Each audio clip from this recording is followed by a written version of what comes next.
Bienvenue à la malterie du Château à Belleuil. La malterie du Château existe depuis 1868. La malterie a appartenu à beaucoup de groupes financiers, des groupes internationaux.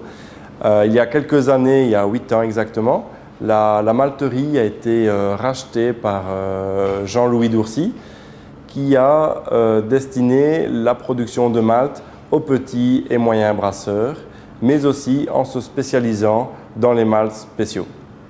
L'avantage de nos installations est de pouvoir accueillir une capacité de stockage de 13 000 tonnes que l'on peut mettre dans 64 silos différents, ce qui permet d'avoir une maturité du malt beaucoup plus longue que les malteries modernes, mais aussi de produire une vaste gamme de malt.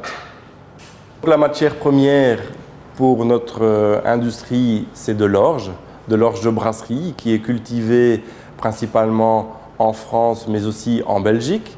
Donc cette orge est réceptionnée soit en camion, soit en péniche via le canal Blaton-Hatt. C'est des péniches de 250 tonnes. L'ordinateur va générer directement un numéro qui va être la base de notre traçabilité au sein de l'entreprise. Et donc de chaque échantillon d'orge, chaque camion, chaque péniche, on prend des échantillons scellés. Donc ces échantillons sont scellés, qui peuvent être utilisés par exemple devant un tribunal compétent.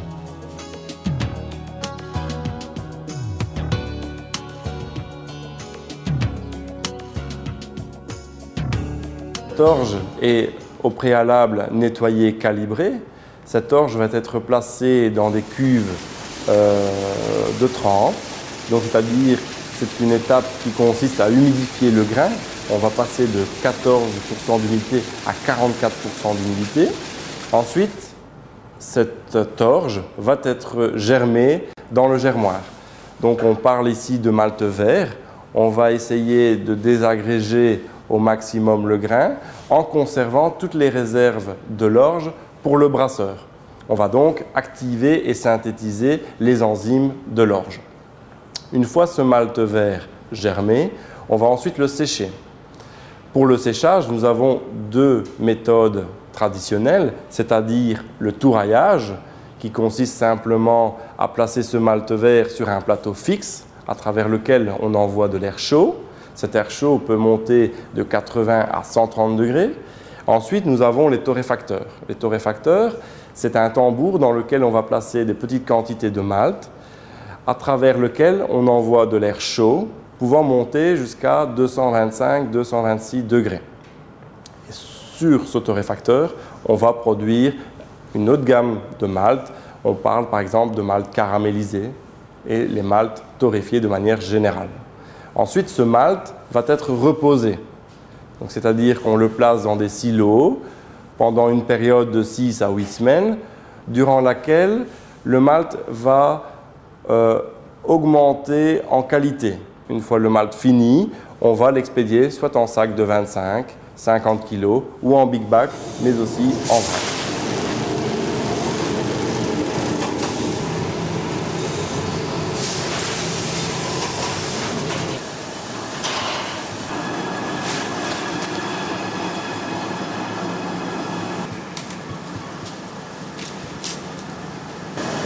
Dans le cadre du service aux clients, nous distribuons aussi des levures, du houblon, des sucres, des épices, aussi des produits de nettoyage.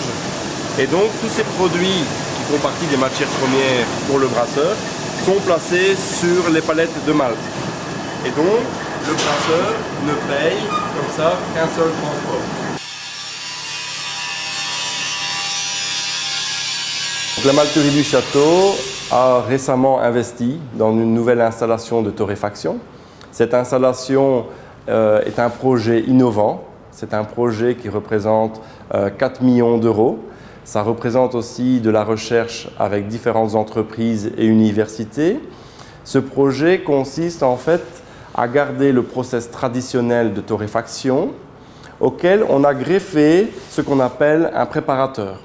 Et ce préparateur va nous permettre de conserver une humidité maximale dans le grain, pouvoir pouvoir mettre ce grain à différents paliers de température pour pouvoir obtenir une saccharification complète. Et donc, une fois la saccharification complète, on va passer ce malt vert dans le torréfacteur traditionnel dans lequel on va obtenir une caramélisation à 100%. Ça permet aussi de réaliser des maltes plus aromatiques. Donc on a développé des maltes qui ont une quantité d'arômes plus importante, mais aussi une diversité d'arômes beaucoup plus importante.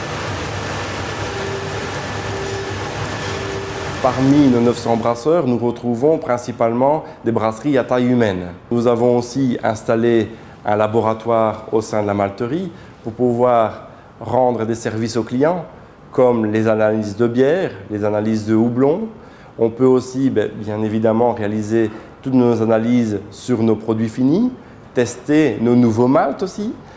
On a aussi réalisé l'acquisition d'une microbrasserie, des brassins de 200 litres.